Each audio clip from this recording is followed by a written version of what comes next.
mindfulness, meditation, and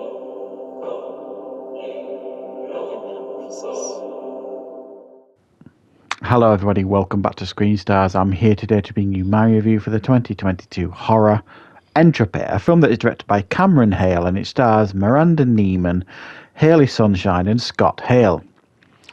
Now, this film focuses on Miranda Neiman's character, Abby, who is diagnosed with ovarian cancer, and her girlfriend, Miranda, invites her around to like a dinner party to meet her childhood friends.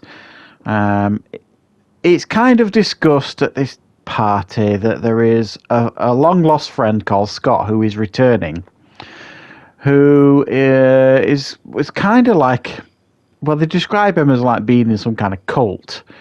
Now, it's as the evening progresses, things start turning more and more sinister, and Abby realizes that she might be there for reasons other than being just at a dinner party.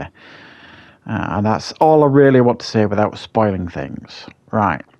What are my thoughts on Entropy? Well, this film is a weird-ass film. It's low budget. It's a UK low-budget horror film. It's got quite a sizable cast. In regards to performances here, some of the performances don't convince, is probably the politest way I can put it. Not everybody. I think some of the lead performers here are absolutely fine, like Miranda Neiman and Hayley Sunshine, and a couple of others are all absolutely fine. But with a low-budget film, with a cast this sizable, it's not huge or anything, but there's quite a few at this dinner party. Not everybody is as convincing as others, I suppose, is what I'm trying to say. This film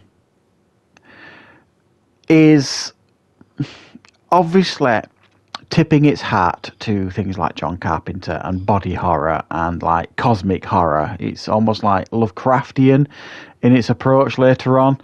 Gets a bit freaky, if I'm being particularly honest. And me personally, I completely lost where this film was going about halfway through. Well, a bit longer, a bit further than that.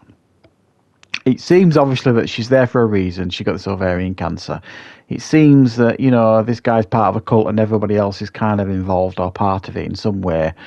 And the reasons she's there are very, very sinister. And then things start happening and you're kind of like, this is odd. There's lots of gore.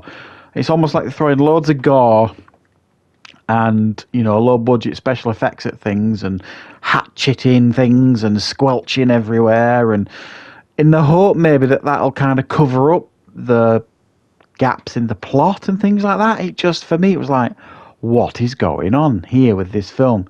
It just didn't work for me.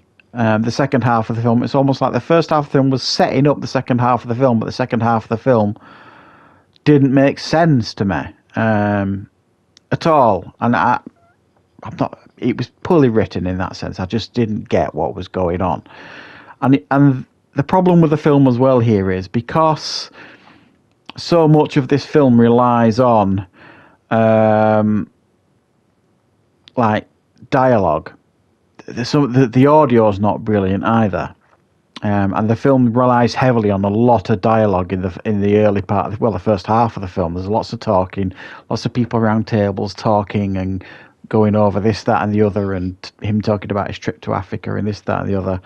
And the audio is just not on point, which is something you see a lot in low budget films, but it does detract from it, especially when you're having a lot of audio issues with it. And it's not massively problematic, but it is noticeable.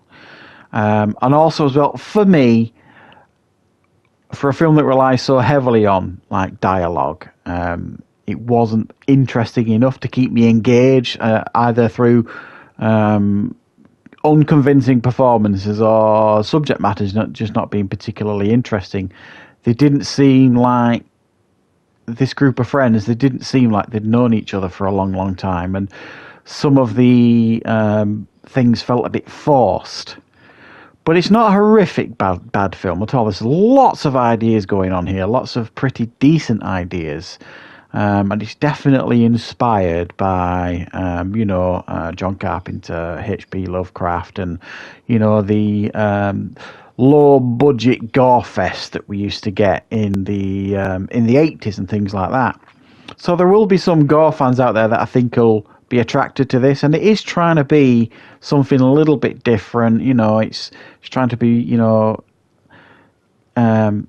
quirky in its approach and all this kind of stuff. It just didn't click for me. It felt like two different films. The first half of the film felt completely different from the second half of the film, where they didn't tie up together, they didn't work together.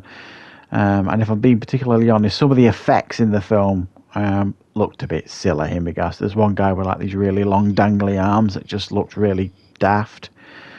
So loads of good ideas here. It's one of those films you would have liked to have seen with a bigger budget. So I'm going to give this one a 4 out of 10.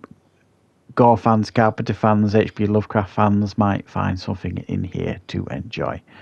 So thanks for watching, everybody. I hope you like this review. I'll be back with plenty more reviews and content on the channel very, very soon.